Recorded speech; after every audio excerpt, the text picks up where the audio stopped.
Donc, bienvenue à cette capsule préélectorale pour les élections municipales de Saint-Adrien. C'est la gracieuseté de votre comité de développement. 2 candidats se présentent pour le poste numéro 1 au conseil municipal cette année. Claude Dupont, le candidat sortant, et Patrick Lucier. Donc, afin de vous les faire connaître, nous leur poserons des questions qui ont été recueillies auprès de la population sur 6 thèmes différents, un thème par capsule. On remercie d'ailleurs les personnes ayant soumis ces questions. On rappelle que chaque candidat aura un maximum de 2 minutes pour répondre à une ou plusieurs des questions qui sont proposées, suivies d'une courte période d'échange. La thématique de cette capsule est la suivante, donc citoyenneté et démocratie. Donc, je vous lis les questions qu'on a reçues. La municipalité pourrait-elle être plus transparente? Comment pourrait-on mieux informer les citoyens au sujet des affaires municipales? Donc, quelle valeur accordez-vous au débat d'idées et à l'ouverture aux opinions divergentes? Et quels outils pourraient permettre aux citoyens et citoyennes d'adresser ensemble les enjeux importants pour stimuler une démocratie plus participative? Donc, merci aux personnes qui ont soumis ces questions. On va commencer avec Claude pour cette capsule. Donc, Claude, on est à ton écoute. Bonjour tout le monde. Quand on dit que la municipalité pourrait-elle être plus transparente, je vous dirais, moi, que elle est passablement dans les moyens qu'on a. Là. On a quand même des outils comme les publipostages qu'on se sert relativement souvent pour les points importants.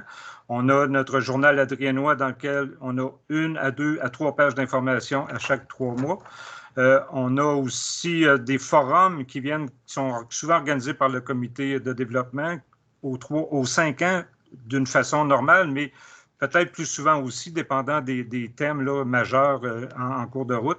Fait que cette transparence-là, l'ouverture au public, évidemment le conseil municipal auquel malheureusement peu de gens se présentent, mais c'est vraiment là que tout se passe. Et on est chanceux d'avoir un conseil municipal relativement ouvert, même très ouvert, là, parce que j'en ai vu d'autres où tout est très fermé, où on ne permet pas aux gens de jaser, de poser des questions, de s'impliquer dans les discussions. Le maire là-dessus est très ouvert, puis le conseil en général aussi. Fait que la meilleure place pour avoir de l'information municipale, c'est vraiment pas dans la rue, c'est au conseil municipal qu'il faut aller, qu'il faut se présenter. C'est là qu'on a des réponses à nos questions. Alors la transparence, elle vient à partir du moment où le citoyen fait aussi un pas pour se renseigner. Sinon, on utilise les moyens qu'on a, puis si on n'a pas de feedback de ça, c'est difficile d'imaginer. On n'a quand même pas de radio communautaire dans le village. Là. On est un petit village, on n'a pas de journal non plus. Alors, on y va avec ce qu'on a, mais je pense qu'on fait une bonne job dans ce sens-là. Excellent. Donc, merci beaucoup, Claude. On va réafficher les questions pour le bénéfice de notre auditoire avant de passer à Patrick. Je ne le relis pas, mais simplement les afficher. Patrick, on voudrait t'entendre sur le sujet de citoyenneté et démocratie. Merci, David. Merci au comité de développement pour le temps accordé. Moi, c'est sûr que où est-ce qu'on est rendu en 2021, je crois que ça serait quelque chose de très intéressant. On sait, Claude le dit, au conseil, il n'y a pas beaucoup de gens qui se présentent. La gestion des horaires pour la plupart des gens, c'est rendu quelque chose d'assez difficile. Donc, moi, je trouve qu'il serait comme probablement simple et facile d'enregistrer chaque réunion du conseil puis de les rendre disponibles via le site web de Saint-Adrien aux résidents de l'endroit pour leur permettre à tout moment de savoir un petit peu ce qui se passe et de pouvoir justement leur ouvrir la porte à vouloir s'impliquer parce qu'il y aurait plus l'impression d'être au cœur des décisions. Je crois que avoir des débats d'idées, c'est quelque chose de très important. Souvent, des opinions qui sont divergentes, qui sont différentes de la majorité, bien, ça permet souvent d'arriver à des nouvelles conclusions puis à trouver des nouvelles choses qu'on n'aurait pas nécessairement pensées. Fait que je trouve que c'est super important. Puis, je veux dire, en 2021, je suis convaincu que ça serait quand même assez facile de réussir à avoir un système de vote référendaire pour que la plupart des décisions de la municipalité, qu'on puisse facilement donner accès à la population et que la population puisse vraiment donner leur opinion, que ce ne soit pas juste cette personne élue qui prenne des décisions, mais que les citoyens soient écoutés.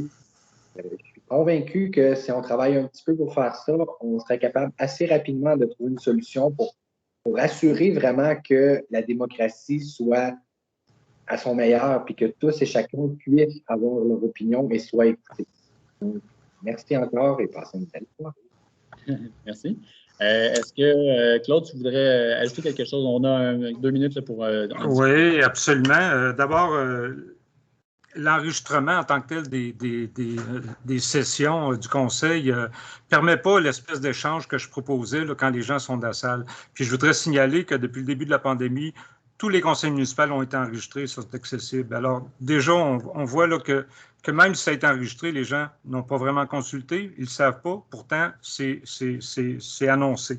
Et je voudrais ajouter en plus qu'on a, ce que j'ai oublié tantôt, on a une page web à la municipalité et on a une page Facebook. C'est de l'info. Je comprends que tout le monde n'a pas Facebook, tout le monde n'a pas le web, mais on a ça comme outil en plus et on s'en sert. Patrick, est-ce que... Ouais, je suis content de savoir que déjà c'est enregistré, mais je veux dire, la page Facebook de Saint-Adrien, à part me faire dire qu'aux élections prochaines, le masque est obligatoire, j'ai jamais vu passer de post qui me dit « Voici la réunion du conseil ». Donc, il y a peut-être un petit côté communicatif à augmenter pour faire que les gens sont plus au courant. C'est sûr, comme tu dis, il n'y a pas juste Facebook, mais ce n'est pas une information que j'ai vue non plus dans l'Adriennois ou nulle part avec un lien qui permettrait facilement. C'est sûr que ça ne permettrait pas, comme tu dis, une ouverture où les gens peuvent discuter, mais ça pourrait ouvrir la porte aux gens de dire, ben, écoute, ce qu'ils viennent de se dire, ça m'intéresse, je vais me présenter à la prochaine réunion. Le but, c'est d'ouvrir des portes. Patrick, on va juste laisser un petit peu de temps encore à Claude pour ça. Oui, je voudrais aussi rajouter sur ce que Patrick disait en parlant de référendum.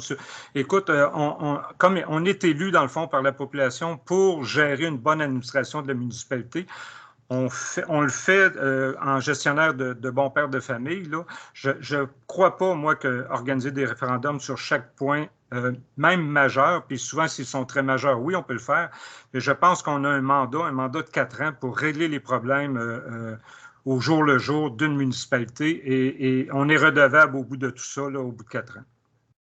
Donc, on va terminer ici pour cette capsule-là. On voudrait simplement rappeler à nos citoyens et citoyennes, évidemment, d'aller voter. Donc, le vote par anticipation se fait le 31 octobre de 9h30 à 20h à la salle du conseil et le vote du jour du scrutin se fait le 7 novembre de 9h30 à 20h à la salle au 2e étage du bâtiment communautaire. Merci beaucoup, messieurs, pour cette capsule. On se retrouve à la prochaine.